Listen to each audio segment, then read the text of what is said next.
চট্টগ্রামের লোহাগাড়ায় দেশীয় তৈরি অস্ত্র দা এবং অস্ত্র তৈরির সরঞ্জামাদি উদ্ধার করেছে লোহাগাড়া থানা পুলিশ। বিস্তারিত দেখুন লোহাগাড়া প্রতিনিধি সাইফুল ইসলামের প্রতিবেদনে। রবিবার বিকেলে উপজেলার চরম্বা তেলিবিলা এলাকায় মোহাম্মদ রিফাদের বাড়ি থেকে ওইসব উদ্ধার করা হয়। পলাতক রিফাত একই এলাকার সিদ্দিক আহমেদের ছেলে।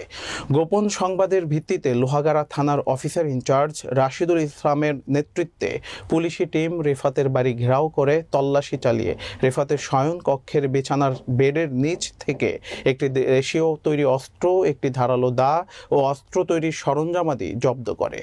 তবে পুলিশের উপস্থিতি টের পেয়ে রিফাত ও তার সাথে থাকা কয়েকজন সুকৌশলে পালিয়ে যায়। তার বিরুদ্ধে মারামারি, অস্ত্র, মাদক, হত্যা চেষ্টা ও বিস্ফোরক আইনে ৫টিরও অধিক মামলা রয়েছে। এ ব্যাপারে অস্ত্র আইনে মামলা প্রক্রিয়াধীন।